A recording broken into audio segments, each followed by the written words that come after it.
আসসালামু আলাইকুম। Alias daily লাইফস্টাইলে আপনাদের সবাইকে জানাই স্বাগতম। কেমন আছেন সবাই? আশা করি ভালো আছেন। আমিও ভালো আছি আলহামদুলিল্লাহ। কাছে দূরে যে যেখান থেকে আমার এই ব্লগটি দেখছেন তাদের সবাইকে জানাই অনেক অভিনন্দন ও ভালোবাসা। আপনাদের সবাইকে অভিনন্দন ও ভালোবাসা জানিয়ে আমি আমার আজকের ব্লগটি শুরু করছি। আজকে আমি রান্না করব রসুন দিয়ে গরুর মাংস। রসুন দিয়ে গরুর মাংস রান্না করার আগে আমি যেভাবে মাংসটাকে ধুয়ে পরিষ্কার করে নিয়েছি সেটা আমি আপনাদের একটু দেখিয়ে দিলাম। মাংসটা কেটে ধুয়ে পরিষ্কার করে নিয়েছি, সাথে আছে কিছুটা আলু এবং রসুন। আলুর পরিমাণটা অনেকটা বেশি দিয়েছি, কারণ হচ্ছে আমার মেয়েটা আলু খেতে অনেক বেশি পছন্দ করে, যার জন্য আলুর পরিমাণটা আমি বাড়িয়ে দিয়েছি।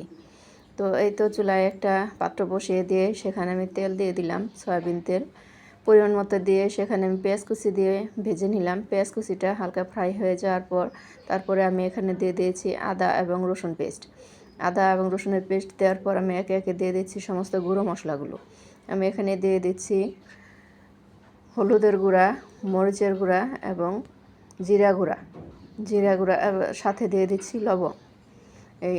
এই সবগুলি দিয়ে আমি এখন নেড়ে চেড়ে ভালো করে ফ্রাই করে নিব। হালকা ফ্রাই করব, বেশি ফ্রাই করলে মশলাটা পুড়ে যায়, যাতে তরকারির রঙটা নষ্ট হয় এবং খেতে তিতো লাগে। যার জন্য হালকা ফ্রাই করে তারপরে এখন আমি পানি অ্যাড করে দিয়ে মশলাটা ভালোভাবে কষিয়ে নিলাম। মশলাটা যখন ভালোভাবে কষানো হয়ে গেছে তখন সেই পর্যায়ে আমি মাংসগুলি পাতিলে দিয়ে দিলাম। এখন আমি মাংসের সাথে সমস্ত মশলাগুলি নাড়াচাড়া করে মিশিয়ে নেব। মিশিয়ে আমি এখন ঢেকে দেব।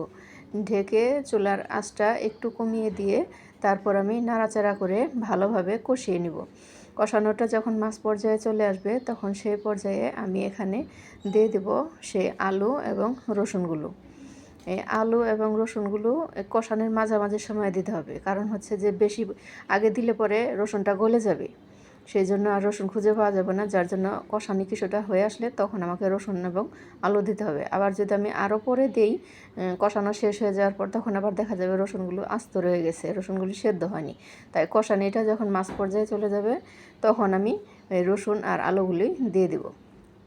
তো এই তো আমার কষানোটা এখন শেষ হয়ে গেছে। এখন আমি পরিমাণ মতো ঝোল দিয়ে চুলায় বসিয়ে দিয়ে চুলার আঁচটা বাড়িয়ে তারপর আমি ঢেকে দিচ্ছি। যারা এতক্ষণ পরে আমার ভিডিও দেখছেন তাদের সকলকে বলি, একটা অনুরোধ করি, আপনারা আমার চ্যানেলটি সাবস্ক্রাইব করবেন, লাইক, কমেন্ট এবং শেয়ার করবেন। এই যে আমি এখন গরম মশলার গুঁড়ো দিয়ে দিচ্ছি। আমি এখানে শুরুতে আস্ত গরম মশলা বা গরম মশলার গুঁড়ো কোনো কিছুই দিয়েছিলাম না। যখন হয়ে আসবে তার একটু আগ মুহূর্তে আমি গরম মশলার গুঁড়োটা ছিটিয়ে দিলাম। তারপর এই যে কিছুক্ষণ নাড়াচাড়া করার পর আমার গরুর মাংসটা হয়ে গেছে। এখন আমি রান্না করব বেগুন দিয়ে, তেলাপিয়া মাছ দিয়ে। এই যে আমি এখানে তেলাপিয়া মাছটা ভেজে নিচ্ছি। প্রথমে মাছটা আমি পরিষ্কার করে ধুয়ে কেটে তারপরে আমি ভেজে নিচ্ছি। ভাজা শেষ হয়ে গেছে। এখন আমি আর একটা প্যান বসিয়ে তারপরে সেখানে আমি পরিমাণ মতো সয়াবিন তেল দিয়ে দিচ্ছি। আমি পরিমাণ মতো সয়াবিন তেল দিয়ে সেখানে আমি মরিচের গুঁড়া এবং লবণ দিয়ে আমি বেগুনটাকে হালকা ফ্রাই করে নেব, যাতে 50% পর্যন্ত সিদ্ধ হয়ে যায়, আর বাকি 50% রান্না করতে সিদ্ধ হয়ে যাবে। তো বেগুনটা যদি আমি ভেজে নিই তাহলে আমার আর কোনো কষানোর প্রয়োজন পড়বে না। আর এভাবে রান্না করলে বেগুনের স্বাদটা অনেকটা বেড়ে যায়। আমি সেই জন্য কষানে তরকারি না কষিয়ে আমি এভাবে যে কোনো তরকারি ভেজে রান্না করতে বেশি পছন্দ করি। এই তো আমার ভাজা হয়ে যাবে কিছুক্ষণ পরেই। আমি যতক্ষণ ভাজবো তখন কিছুক্ষণ পর পর লেগে যায়, সেই জন্য আমি উল্টে পাল্টে কিছুক্ষণ পর পর ভেজে নিচ্ছি, নিচে যাতে লেগে না যায়। লেগে গেলে বেগুনগুলি একদম পুড়ে যাবে, খেতে ভালো লাগবে না, শক্ত হয়ে যাবে। তো এই তো বেগুনগুলি আমি অন্য পাত্রে নামিয়ে নিয়েছি।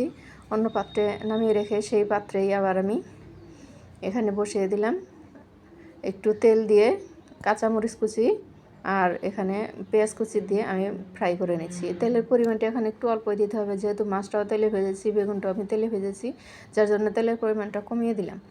তো কমিয়ে দিয়ে এখানে আমি এখন দিয়ে দিলাম আদা এবং রসুন বাটা। এই আদা এবং রসুন বাটা আমি ভালোভাবে ভেজে এখন একে একে মশলাগুলি দিয়ে দিচ্ছি। প্রথমে দিয়ে দিলাম হালকা পরিমাণে মরিচের গুঁড়া, যেহেতু আমি মরিচের গুঁড়া আগেও দিয়েছি তাই আমি মরিচের গুঁড়াটা কমিয়ে দিলাম। তারপর আমি এখানে মাছটা যেহেতু হলুদ মরিচ দিয়ে ভেজে নিয়েছি, হলুদের পরিমাণটাও কমিয়ে দিলাম। এখানে হলুদ, মরিচ, জিরা গুঁড়া, লবণ এগুলি দিয়ে মশলাটা আমি ভেজে তার ভিতরে বেগুনটা একটু নাড়াচাড়া করেই ঝোল দিয়ে দেবো। কারণ এখানে আমার তরকারিটা হতে খুব বেশি একটা সময় লাগবে না, কারণ আমি বেগুনগুলি ভেজে নিয়েছি। এখানে আমি বেগুনটা আর কষাবো না, একটু শুধু মশলার সাথে মিশিয়েই আমি এখন ঝোল দিয়ে দিব। এই তো আমি তরকারিতে ঝোল দিয়ে দিলাম। কথা বলতে বলতে আমি এখন রান্নার শেষ পর্যায়ে চলে এসেছি। এই তো আমার মাছগুলি দিয়ে দিলাম। এখন কিছুক্ষণ ঢেকে দেবো, কিছুক্ষণের মধ্যে আমার ব্লগটি শেষ হয়ে যাবে। তার আগে বলে নেই, যে যেখান থেকে আমার এই ব্লগটি দেখছেন তাদের সবাইকে জানাই অনেক অনেক শুভেচ্ছা এবং অভিনন্দন। আমার পরবর্তী ব্লগ দেখার আমন্ত্রণ জানিয়ে এখানে শেষ করছি। আল্লাহ হাফেজ, ভালো থাকবেন সবাই।